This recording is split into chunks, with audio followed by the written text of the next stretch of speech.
Jadi ternyata filter itu diberikan hemoglobin, tetapi celakanya hemoglobin berasal dari darah yang diambil dari rumah potong hewan babi.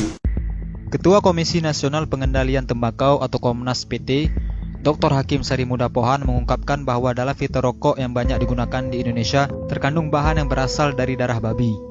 Hemoglobin atau protein darah babi digunakan dalam filter rokok untuk menyaring racun kimia agar tidak masuk ke dalam paru-paru perokok, kata Dr. Hakim saat menjadi pembicara dalam dialog bahaya merokok bagi kehidupan berbangsa di Balai Kota Banjarmasin, Kalimantan Selatan. Dr. Hakim juga meyakini bahwa filter yang digunakan untuk rokok yang beredar di Indonesia merupakan filter impor yang mengandung komponen dari darah babi.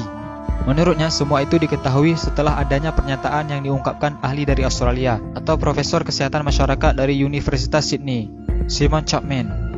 Profesor Simon Chapman menyatakan itu merujuk pada penelitian di Belanda yang mengungkapkan bahwa 185 perusahaan berbeda menggunakan hemoglobin babi sebagai bahan pembuat filter rokok.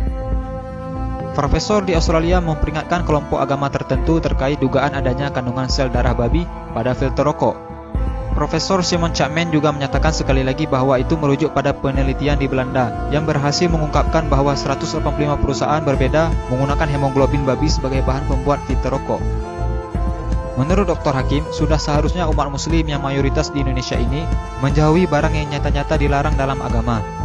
Bukan hanya kaum muslim, tetapi kaum Yahudi juga melarang pemanfaatan babi untuk keperluan seperti filter rokok ini. Kabar penting ini harus diberitahu kepada para perokok yang alergi terhadap fatwa haram merokok. Sebuah penelitian ilmiah mengungkapkan bahwa dari sebuah bangkai babi ternyata bisa diolah menjadi 185 produk, diantaranya adalah untuk rokok. Penemuan penggunaan darah babi dalam filter rokok ditemukan peneliti di Belanda, Christine Mendersma, secara tidak sengaja. Perempuan ini sebenarnya sedang meneliti seekor babi berkode Pig 05049 di sebuah peternakan di Belanda. Di laman pribadinya, Mendersma menyatakan telah meriset selama 3 tahun semua produk yang dihasilkan dari seekor babi tersebut.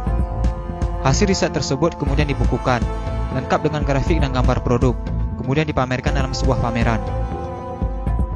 Tujuannya sederhana, menunjukkan kepada orang lain bagaimana sebuah produk itu dibuat dan dibungkus dan dari mana dia berasal, sehingga orang bisa tahu. Untuk menunjukkan itu, Mendersma mendekati subjek ke satu ekor binatang yang di dalam hal ini adalah seekor babi bernama Pig 05049. Kita tidak berbicara hukum haram atau halal merokok, karena perdebatan halal atau haram merokok tidak pernah ada habisnya. Kami hanya menyampaikan informasi penting ini agar para perokok bisa berpikir lebih jauh tentang filter rokok yang menggunakan darah babi. Jangan lupa sukai Mozaik Karim, lalu klik tombol ikuti, lalu klik sekali lagi tombol ikuti, lalu pilih lihat dahulu, agar kalian tidak ketinggalan video-video menarik lainnya setiap hari. Jangan lupa di-share juga video ini ya guys, agar teman-teman kalian tidak ketinggalan informasi penting ini. Terima kasih.